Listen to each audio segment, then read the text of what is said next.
When you hear the phrase soft as steel, what do you think of? While the word steel might conjure up images such as massive high-rise buildings, where does the soft part come in? And what exactly does this mean in our work and in our lives? Welcome to the Soft as Steel podcast with your host, Dennis Doran, featuring engaging conversations with a wide range of industry leaders around soft skills, how we practice love, inclusion, social justice, and compassionate leadership that's everlasting in the workplace. And now, here's Dennis Doran. It is my pleasure to have as my guest Jan Tuchman.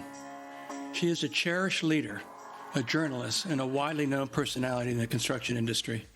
She served as editor-in-chief for 20 years at Engineering News Record, the leading publication and media organization in the AEC industry. She wasn't ready to retire fully and wanted to stay involved with ENR, but she was ready to get off the hot seat of daily deadlines as the editor. She said, "I love being on stage and using my wide network of industry sources to help make ENR events compelling." Currently, she leads content development for ENR's wide-ranging series of live and virtual events.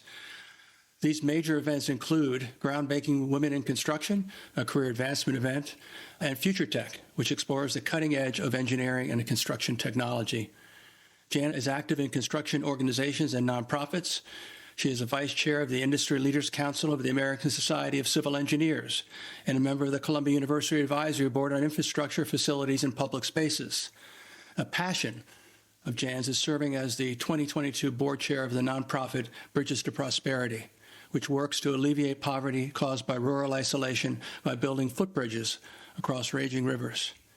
Her most recent recognition is the Ted C. Kennedy Award in 2020 from the National Academy of Construction, the group's highest honor. Other honors include the Carol H. Dunn Award from the Construction Industry Institute for outstanding contributions to improving the cost-effectiveness of the U.S. construction industry, the ECC Achievement Award from the Engineering Construction Contracting Association, a group that drives excellence in construction, the Beavers Service and Supply Award for Outstanding Achievement in Heavy Engineering Construction, and the G.D. Crane Award for Distinguished Editorial Career from a leading business information group. Wow. Jan, it's a delight to have you on Soft as Steel podcast. Welcome. Thank you so much. It's so kind of you to invite me, and I'm delighted to be here. Well, as you probably remember, I reached out to you when I was in the research phase of my book that I published in December 2019. I appreciated your interest then and that you participated in the survey that I did of a bunch of folks. That book is out there. It gets talked about a bit. I'm very proud of the accomplishment, and I appreciate the fact that you contributed to that. So thank you very much for that. So here's how I'm going to start our conversation. I've been giving this some thought, and I want to pull on the heartstrings of you as an editor and ask this question. What's the big story at the moment in the AEC industry? Well, I think that popped right into my head, artificial intelligence. Yeah. Say more. Well, I'm very events driven now in my new job, and it was the topic of the year at Future Tech in 2023. So last year, Future Tech is always looking at the year ahead. So, that's cutting edge technology. And, that was like the major theme of Future Tech last year. Because it's just sort of driving everything. People are talking about it, not just talking about it, but using it on project sites in the field. And now, this year, it's going to be a major topic at Groundbreaking Women in Construction. It's going to be a major topic of conversation at the Emerging Leaders Forum. So it's this year's topic at like all our Future Tech is going to have it. Of course, the theme continues at Future Tech, and it will be looking at applications in the field. What are people doing with AI? What seems like the most interesting aspect of it is people are getting into it, using it heavily, beginning even to rely on it. Well, of course, there's the ethical. We're still talking and worrying about the ethical issues. We're still talking and thinking about what's it going to do with, is it going to help our workforce? Are we going to displace workers? Where do we fall in that spectrum? And I was just talking to a speaker who we're talking to about, who's a tech entrepreneur, and she was talking about the aspect of there's AI and there's robotics. And so the topic came up, are robots going to take over the construction jobs? And she said, oh, not for 10 or 20 years. And I just laughed like, 10 or 20 years? Really? That's all you think it's going to happen in 10 or 20 years? Wow. So it's, I think the pace of change is really accelerating. And so I don't personally think it's going to be 10 or 20 years, but I do think that we're going, there's many artificial intelligence applications that are not robotic driven. Right. Yeah. When I think about that, I think about the basket that we label technologies, and there are technologies that improve information flow, decision making, the whole process of building, and then there are technologies that are things like robotics, exoskeletons, and I consider all those to be technologies. And AI is almost kind of a bridging between those two things in a sense. It's going to be an exciting next decade in our industry. I imagine by the end of that decade, I will not be doing the Soft as Steel podcast. It's just a guess, but who knows? I mean, just, if people continue to accept my invitation, I could be doing this well into my 90s. It may evolve into the next thing. Yeah, that's right. That's right. Yeah, and soft as titanium. That's right. Yeah, exactly. Yeah, exactly. All right. So other story of the year. Yeah. You want another story of the year? Yes, please. I think the economy that the crash, the downturn, the falling off the cliff. Recession that we were going to have last year that did not materialize, and the economy ended up growing 3.3%. I'm not sure don't quote me on that number. I'm not positive about the number, but it was a significant, because there's 3.3% was the overall, and then they backed it down to 2.4%. I forget the specific details, but the economy grew in 2023, and it looks like it's likely to grow again in 2024. So that's another, I think, big story, and ENR is always in there in the construction. As you talked about that wonderful. When people give me awards, I know it's not just me. They're giving ENR award, and I was at the time the leader of the team, so I got to get the award, which is very kind. But we are there reporting on the mix of construction costs, materials costs, and we gather information and we analyze it, and we have the long view of looking back over 100 years of data, which gives you some good benchmarks, but also, flipping it forward and just getting the word out there, so that people can understand what's going on. Yeah, I agree. Well, as you know, because you referenced, I talked briefly about my book, and you mentioned Soft as Steel. I spend a lot of my time when I'm trying to educate, inform, and maybe motivate folks around the people part of our business. AI and everything we've talked about already is about the people in our business in a sense, because all these different things affect people: the state of the economy, the degree of integration of technologies, the introduction of everything that we've talked about in this short beginning is all things that affect people, involve people, can benefit people. So my focus on people does not need to abate by virtue of technologies, AI, or anything else. Whenever I speak to groups large and small, one of the things that I insist upon is that we're not just contractors, we're not just engineers in our industry. We're people, and we serve people who are our customers. So the most important thing that we can use every technology, every other idea to try to benefit and improve upon is a very simple aspect of doing business, and that is how we go about building relationships with people throughout our industry and throughout our lives. And as you know, that's my focus. I talk about love, and when I talk about people, I talk about inclusion, I talk about social justice, and of course, I talk a lot about leadership. And leadership is really at all levels in organizations, and not just at the top. So the next thing I want to kind of just learn more about from you is what are your and again, you mentioned specifically one event that I'll talk about, because I think that as I think about, I wrote down here three things that I think are I don't know if they're newsworthy per se, but they're in the conversation on an ongoing basis. One is around DEI. I talk about inclusion and social justice, and I have a rationale for that. But again, in a sense, a portion of that's an overlap thought.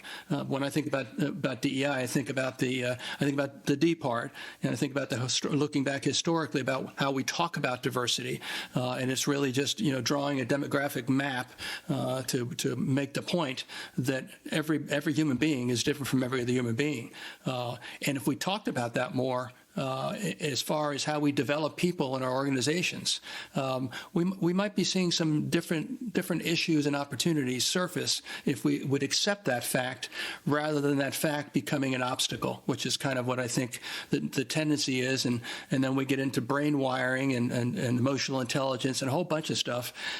So DEI is there. The other thing is there is women in the construction industry. I'm in the process of planning what will be a special episode of the Soft to Steel podcast live in front of an audience of one of the labor unions at their annual management labor conference in Las Vegas in a few weeks. And the other is the technology, which we've talked about. But I'm interested. Let's focus on the woman piece for a minute. Some people say, well, I don't know, we don't really need to be talking about that. What's the big deal? And I simply look at the fact, something as simple, and obviously I want your thoughts and reactions.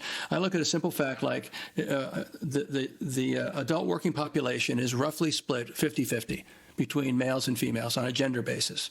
And then if you go further, they say gender, they can introduce ethnic backgrounds, other kinds of differences, but just on a gender basis, 50-50 roughly. We have in the construction industry workforce at the trades level, maybe 5% are women. In the management side, and one of the most interesting people out now talking about the issues around women, a woman by the name of Barb Allen. Barb Allen reminds me that that you can that when we get to the management side, well, we're doing better there because it's like 10 or 11%, until you look at what the positions are and you realize that it's more like 4 or 5% because the others are like the HR person, the accounting, business development, those kinds of things. So, your thoughts? I would say where there's a will, there's a way. And if this is a theme with me, I'm looking at the industry through the lens of ENR events, because that's what I do. We have Groundbreaking Women in Construction coming up in May in San Diego. And I see that when I say there's a will, there's a way.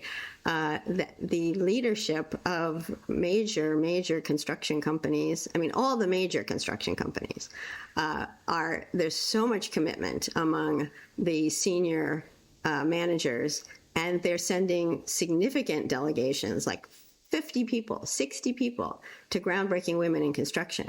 And so they use it as a way to let these women who work all over the country come together and be together with. Last year we had 930 women in construction attended that event.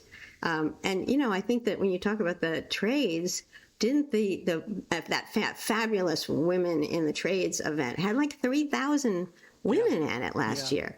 So, the union, I know the union sector continues to shrink overall, but I wondered whether they're not growing in real numbers. I saw that news report come out that, that the sheer numbers of people in unions are smaller than ever, percentage. But what about the raw numbers? Yeah. Because is that percentage small, but is the raw numbers larger just because the industry is larger and the industry, there's so much work right now, anyway. So that's, I'm always like looking for, you poke the pin in the balloon of some of these assertions so where there's a will, there's a way. I think that the fact that the big firms are committing to women are acknowledging that if we need to grow our workforce, there's no way to grow without women and diversity. So there's a major commitment there. The thing is that there's, the industry is big firms and they do a lot of the work, but there's still so many smaller firms, which are small private firms, and they're not necessarily women-owned, although there's a whole lot of women-owned businesses coming up through the ranks. So, and also... You know a wide swath of some of the personalities, the big names, the women that own construction, engineering firms. I listened to some of your Barbara Allen podcast, by the way. She sounds amazing. Yes, she is. She really is. I feel very blessed, the kind of folks that I've met and brought onto the podcast. Yeah, she's got a powerful message. She's got an interesting way of framing what the challenges are, and she's going to be anchoring our session at this upcoming labor management meeting. That's cool. Yeah. So, and she was somebody I met through another. I mean, how I'm getting my guests is fascinating. We're not going to talk about it in our recording, but it's been fascinating. And again, I'm very grateful for that. So, so if there's a will, there's a way. One of the things that is in real focus, just on the specific issue of women in the construction industry. The logic's undeniable. It's undeniable in terms of the pure numbers. It's undeniable when you look at the traits and qualities of men versus women, and all the research tells us that there are a number of critical operations-related roles that women are better suited to than men, based on their qualities or their behavioral style. And I think that's pretty compelling. But then we have to take a step back, because the other place that we're trying to get people to enter into the construction industry workforce is at the apprentice level. And so we're trying to do things to tell, as his name is Sean Strickland. He's the Canadian Building Trades Union under the NABTU, which is Sean McGarvey. And he said, we need to tell a different story about the construction industry, a story that says you don't have to go to college. You don't have to even go to a 2-year program. You can go into a trade, and they'll teach you everything you need to know. They'll pay you, and that's the whole union argument. And it's a good one, but it hasn't produced the results, in part because they're still a little bit behind the curve on trying to put women who can cover a bunch of other demographic profile elements. Women are not being told the story in the way that compels them to consider the alternatives. What are your thoughts? I don't know. I was just thinking, sorry, maybe I'm not answering the question, but yeah, as you were talking, I got lost in my thinking about whether, going to the open shop side and the, many contractors and many women being active in the open shop, and the National Center for Construction Education Research. I'm sure you're familiar with them. Oh, yeah. The research they're doing about women in construction, they've just come out with another research report. They're committed to really measuring and doing a lot of action, and being proactive. And so I think there's that will. We shouldn't just look at it through the union lens. I think that it seems to me that that's, I see just as much commitment in both sides of that coin. Yeah, no, I agree. So I agree. So, but I'm afraid I lost the train of I keep thinking about how not that I don't love talking about women in construction, but I'm just really, you talk about love, and I knew when listening to some of your other podcasts, I knew that's one of the things you like to talk about is love. And I'm thinking, is he talking about romantic love, or is he talking? I was thinking that you're talking about passion. Yes. Being passionate about things. Yes. Then that's you. I love to talk about. And right now, I'm very excited to talk about the diversity equation through the lens, if I may, to talk about on the diversity side there, because I'm very passionate about my current well, I'm always passionate about the award of ENR's Award of Excellence, because we pick our top 25 newsmakers of the people who've really made news in the previous year, and we argue amongst each other which, who are the real newsmakers. But this year, from one of our events, from our Los Angeles Infrastructure Forum last year, I heard and saw Phil Washington in action. Phil is currently the CEO of the Denver International Airport, but he also co-founded the Equity and Infrastructure Project. And this is an effort to, how can I say it briefly?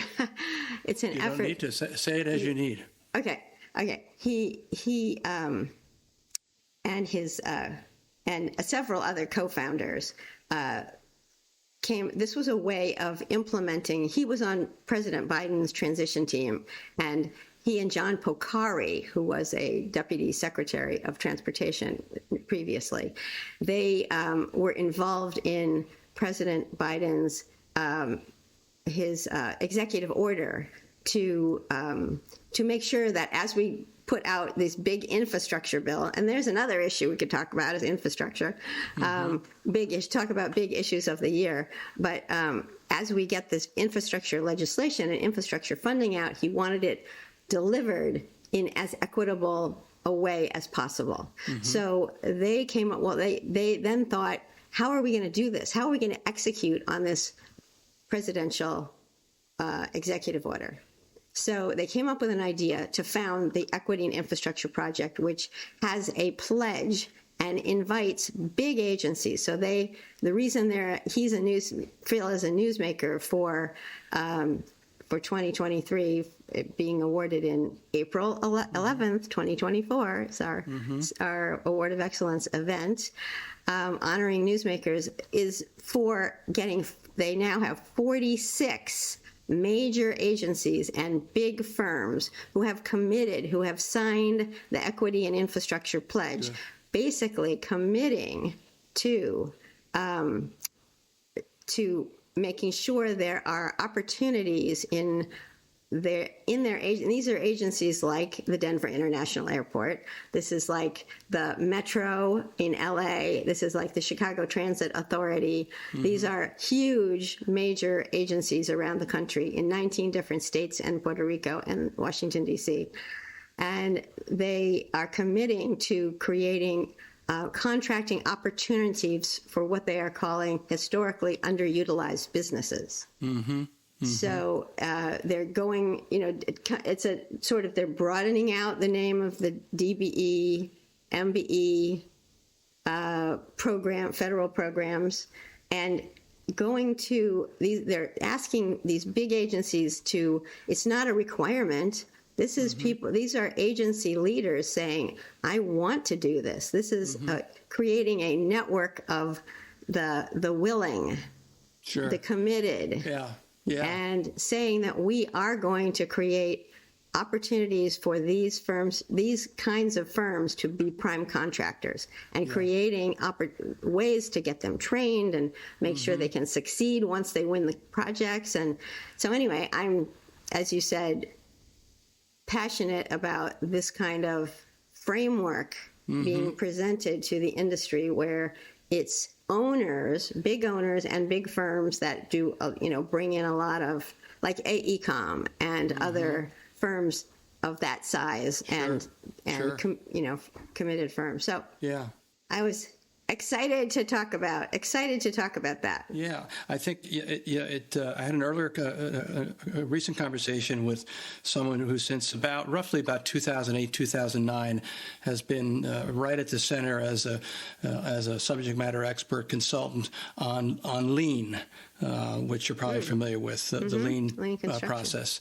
And we talked about a number of things, and one of the things we talked about was lean grew out of the introduction, again back in the early 2000s, of integrated project delivery and a different method of contracting for major projects that was intended to bring about collaboration, cooperation, rather than the arm's length. We've got 20 subcontracts and all that myriad of requirements, et cetera, and tried to promote working together to achieve great results by driving out waste. And we're now in 2023, so 15 years later, or maybe more like 20 years after Lean was first introduced.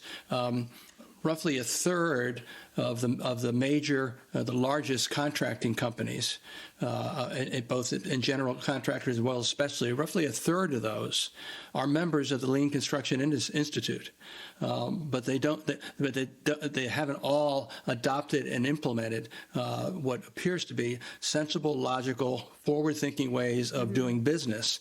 And what you're describing in terms of this infrastructure project has great promise. But my caution, I was recently labeled by someone as an industry pundit.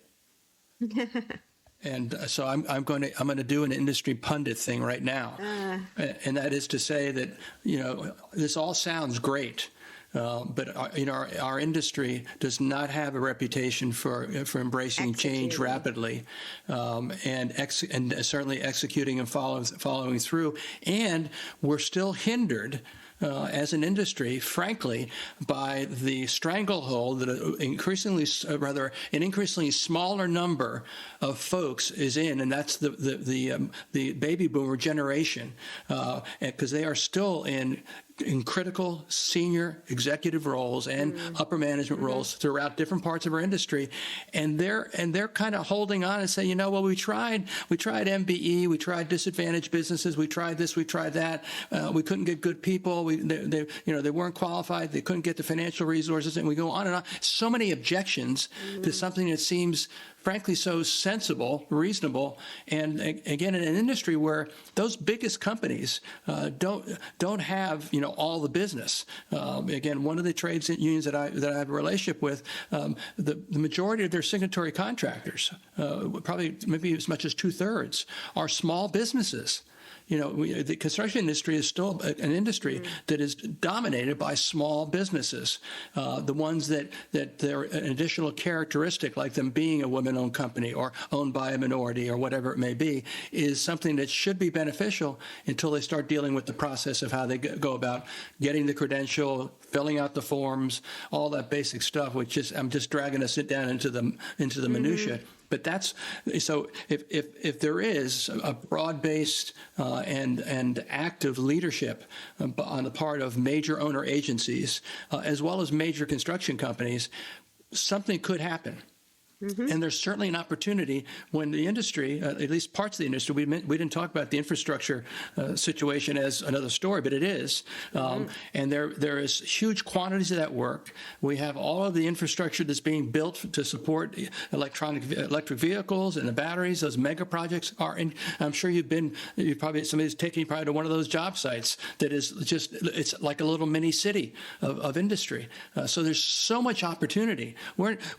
Our industry is a great industry to be in right now, without a doubt. So trying to overcome, the resistance around things that could be good for us, like answering the question, how do we get more women into the trades at the lower level? How do we get more women into key positions in the management structure?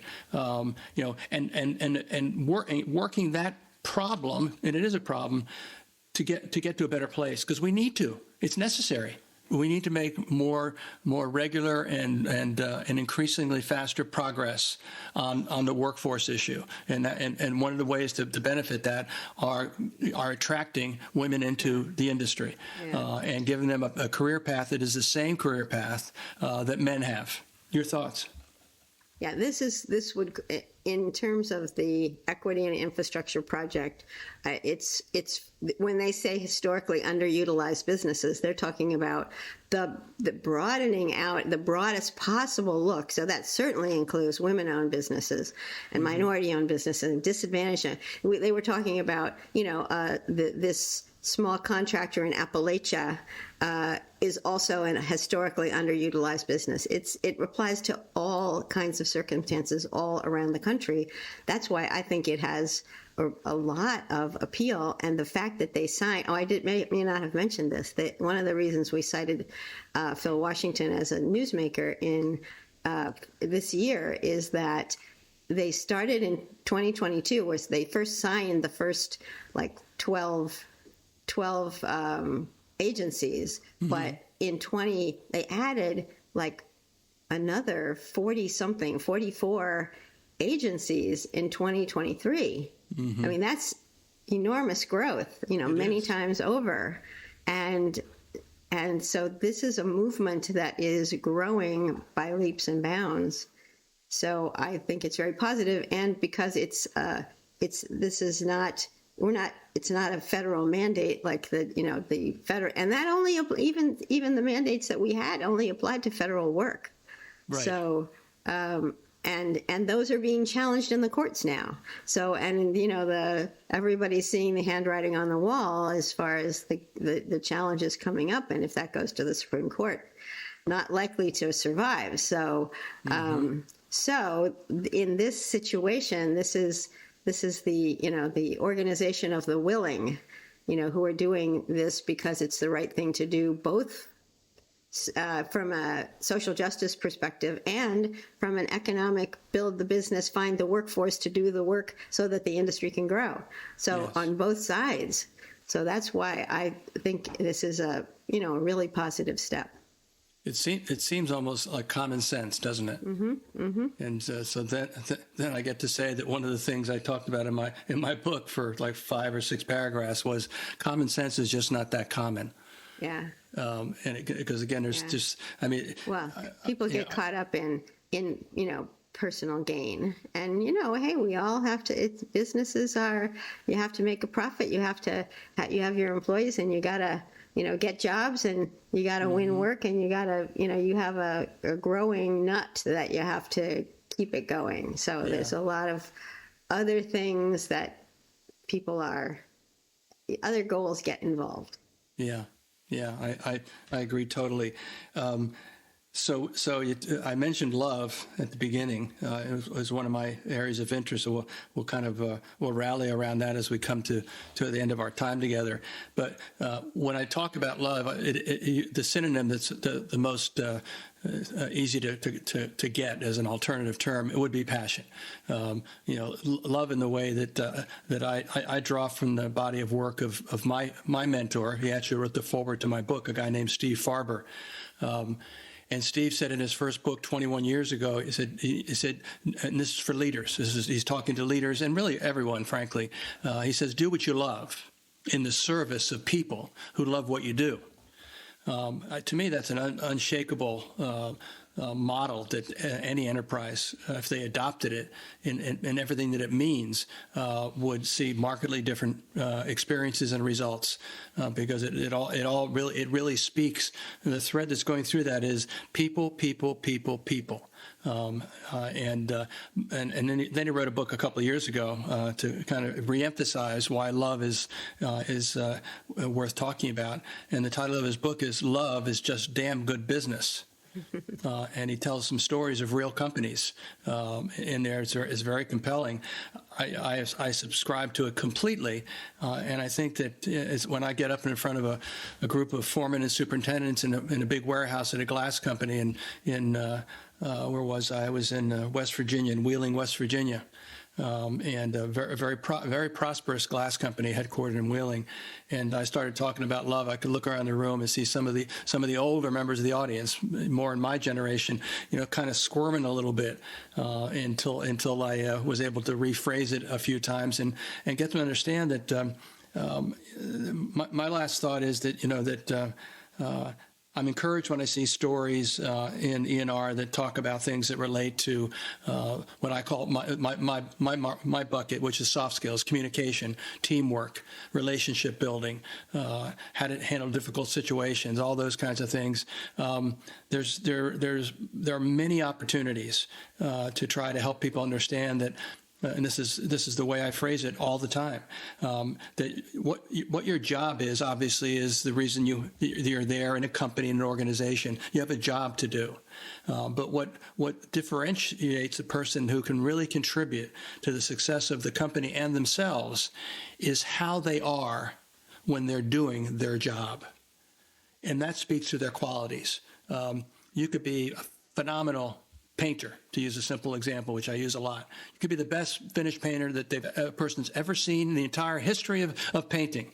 And if you add the phrase, but he can't get along with people, what's going to win out in the long run? What's going to win out in the long run is that this person has a negative effect on others and makes the environment. And we talk about environment, we talk about harassment and discrimination, all those kinds of things, and toxic workplaces and hostile environments. We talk about all those things.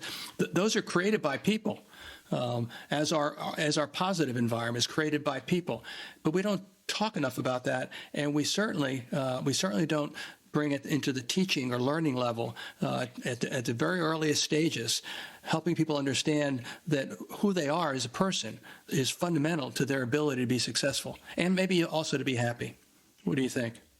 What I've been thinking about as you're talking, and you mentioned ENR, is that people tell me frequently, I love that magazine. I love reading it, or I love your news alert, or I love this or that or the other thing about it. And I think about that and, why is that? And then there also is, from the inside, we have a staff that's incredibly loyal. We've had, not a lot of turnover. We, of course, have turnover, but people love working for the magazine also. And why is that? It's because we're doing something that matters. We feel that we're making a difference by helping the industry feel like an industry, all these different parts of the industry, architects, engineers, contractors, owners, suppliers, what are they part of? Write about the whole thing, and we help people see it as a whole. And, I'll tell you, I have worked at this magazine since 1976. So you can you can see, the podcast listeners can't see my white hair, but a lot of people did that during COVID, where we, forget about coloring your hair, Right. If I'm 73, I'm going to let people know I'm 73. So anyway, that's it. I'm getting off topic. No, this is good. But because we feel like, first of all, the industry is an industry that makes a difference. We are building things. We're building things that the world needs. A few things that we don't need so much, but but a few projects here and there. But a lot of things that are absolutely essential, and that changes from year to year. I mean, who would have thought of bringing internet to people who live in the outback, who live, in very remote areas. But, how can you become an educated person now without the internet? It's like what's essential in life changes. But anyway, so ENR has changed so much over the years. And I will mention this year, April, is our 150th anniversary, going back in time to a magazine called The Engineer and Land Surveyor in 1874. And that changed its name the very next year to Engineering Record, and then it eventually merged with a magazine called Engineering News, and they made Engineering News Record, and here we are today, hundreds of, more than 100 years later. Well, you hit on it, and you said it in the way that I would say it if I were in your shoes. You used the word love several times in describing ENR, your time there, the people that work there, the people that say they love the magazine. I love it, and again, so you get the idea about what love means. And it means so many other things in terms of ultimately, driving the ability for individuals to care about themselves and to care about other people as well. And you have to do both. It can't all be self-interest in terms of relationships. And at the end of the day, when I talk about soft skills, I say soft skills are the difference maker.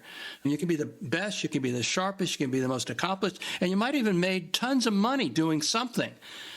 But if you don't have an appreciation for how you are when you've been doing that for 10, 15, 20 years, if you look back honestly and take a look at some of the debris in the roadway behind you, you're going to see some dead bodies back there. that you've managed to trodden over the years by being inwardly focused, thinking you were the best, thinking you knew everything. And people on the side were saying, I'm not sure how they got where they are, but here we are. So people, Jan, we didn't have enough time at all for this conversation. And I remember this fondly about you when we had a few conversations back during my tenure. You listen and you start processing what you're hearing. We've done that on our interview today. So again, this was intended to be a conversation, not to be an interview. And so I thank you for that. I thank you for being here. Your time is precious, and I appreciate you taking some with me. We'll see each other. I'll find you at some event somehow. Oh, yeah. All right. Yeah, thank you, Dennis. It's been a lot of fun talking to you. Thank you, Jan. Appreciate it. Thanks for the invite. Thanks. You're welcome. Stay well. Thanks for joining us today for this episode of the Soft as Steel podcast with your host, Dennis Doran.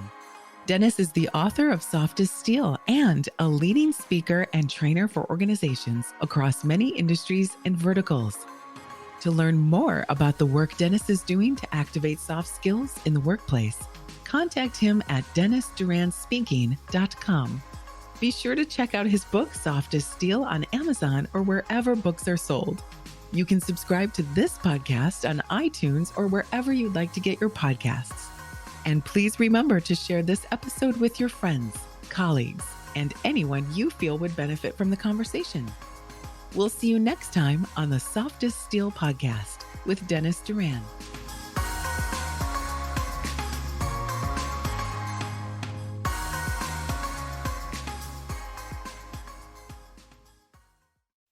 Produced by Audivita Studios. Connect your voice to the world.